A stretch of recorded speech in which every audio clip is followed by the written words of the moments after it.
Bonjour à tous et bienvenue dans En Pôle, l'émission dédiée à la Formule 1. Cette semaine, nous allons parler d'Aston Martin. Depuis ses premiers pas sur la scène automobile et jusqu'à ses retours flamboyants dans l'arène de la Formule 1 moderne, Aston Martin a toujours été synonyme de prestige, d'élégance et d'innovation. Préparez-vous à découvrir les coulisses de l'une des équipes les plus emblématiques de l'histoire automobile. What position are we? You're P1, mate.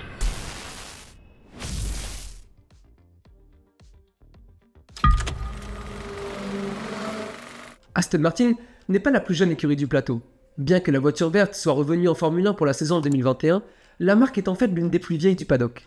Aston roulait en effet lors des saisons 1959 et 1960 sous le nom David Brown Corporation.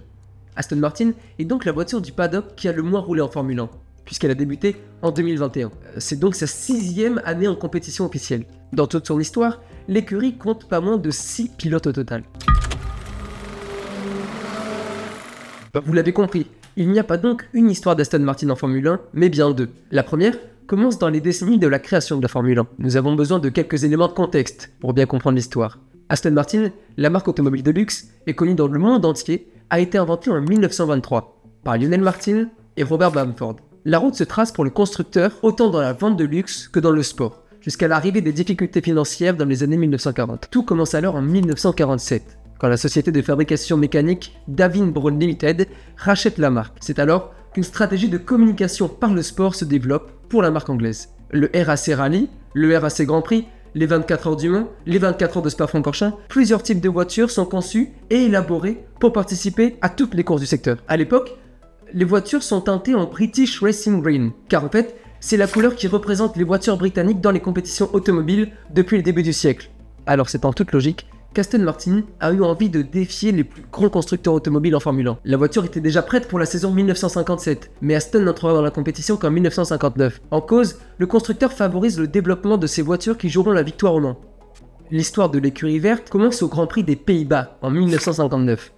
Les deux pilotes sont l'anglais Ron Salvadori et l'américain Carroll Shelby. Cette première commence avec beaucoup d'attentes, qui vont être anéanties quelques tours plus tard par l'abandon des deux pilotes. Il faut dire que la voiture qui avait été construite 2 ans avant n'était plus du tout à la pointe de la technologie. La saison a été compliquée, les pilotes ne vont pas briller dans cette catégorie, mais la couleur mythique de cette voiture complètement verte ne naîtra pas de la Formule 1. En effet, Carroll Shelby, l'un des deux pilotes de la monoplace, va s'illustrer en remportant les 24 heures du Mans la même année pour Aston Martin. C'est encore aujourd'hui la seule victoire sur cette étape pour l'écurie. L'année suivante, Shelby est remplacé par un Français, Maurice Trintignant. Rappelez-vous de ce nom, parce que Maurice Trintignant, c'est le premier Français de l'histoire à avoir remporté un Grand Prix en Formule 1. Mais cette fois, c'était pour Ferrari. Non, pour Aston Martin, le Français ne remporte pas de Grand Prix. Pire, ni lui ni son coéquipier n'ont réussi à marquer de points pour la 2e saison consécutive. Sur cet échec, Aston Martin va quitter le monde de la Formule 1 pour se concentrer sur tous les autres sports automobiles. En 2021, si Aston Martin revient en Formule 1, c'est parce que le constructeur automobile est racheté par Lawrence Stroll, un milliardaire canadien qui avait déjà acheté une équipe de F1. Cette année-là, c'est Racing Point qui devient Aston Martin F1 Team. La voiture rose devient verte. Sergio Pérez est vendu à Red Bull et c'est Sébastien Vettel qui le remplace. Le retour d'Aston Martin se fait donc avec Sébastien Vettel et Lance Stroll. Lance Stroll, vous l'avez entendu, c'est le fils de son père, Lawrence Stroll, à qui appartient l'écurie. Annoncé comme une voiture de premier rang, l'Aston Martin AMF 21 se trouve être une grande déception et finit 7ème du championnat constructeur. Ils finiront à la même position l'année suivante. Mais en 2023, l'écurie anglaise connaît un renouveau. Sébastien Vettel prend sa retraite et se fait remplacer par Fernando Alonso. L'Espagnol, double champion du monde, termine à la 4ème place du championnat avec 206 points, en empochant pas moins de 8 podiums dans la saison, permettant à l'écurie de se hisser à la 5ème place du championnat constructeur. Lance Stroll termine lui à la 10ème place du championnat pilote, avec 74 points et 0 podium. Dans cette courte histoire d'Aston Martin, pour qui seulement 6 pilotes ont conduit, si on devait en garder un, ce serait peut-être Fernando Alonso. En un an, chez Aston Martin, Fernando Alonso a battu tous les records de l'écurie.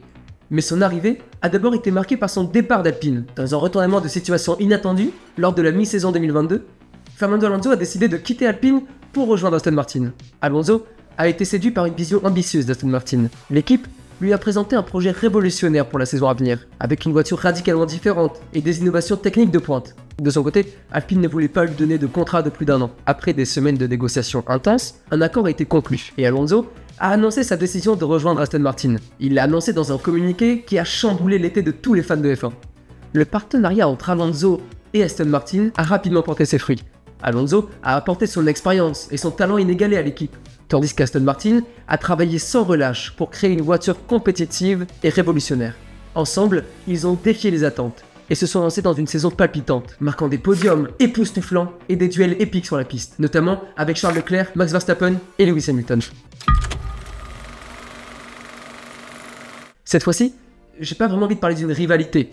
Avec seulement 6 pilotes, c'est un peu compliqué. On va plutôt parler d'une coopération étonnante entre Fernando Alonso et Lance Stroll. Le pilote espagnol, arrivé chez Aston Martin en 2023, est connu pour ses relations assez conflictuelles avec ses coéquipiers passés. Mais dès le début de saison 2023, Alonso aide pour la plupart des courses son coéquipier à se qualifier et refuse même de le confronter en course. Les deux hommes ont conclu d'un accord de principe visant à unir leurs forces pour aider Stroll à s'améliorer et à améliorer ses performances en piste. Leur collaboration repose sur une approche holistique, comprenant des séances de formation en piste, de simulation de course, des analyses vidéo approfondies et des conseils personnels sur la stratégie de course et le développement des compétences de pilotage.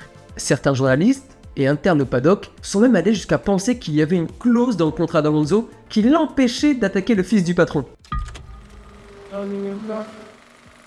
Avec du recul, nous ne pouvons être qu'émerveillés par l'incroyable parcours de cette icône automobile britannique. Nous verrons dans les années futures si la voiture verte pourra se hisser au niveau des top teams, déjà pour gagner une victoire et à terme, pourquoi pas, un championnat du monde. La semaine prochaine, nous nous retrouverons pour parler de la seule écurie française du plateau, Alpine, et ses deux pilotes, Esteban Ocon et Pierre Gasly. A bientôt dans Pôle. I hope he's got some sun cream on. Don't try that at home unless you've got the factor 50.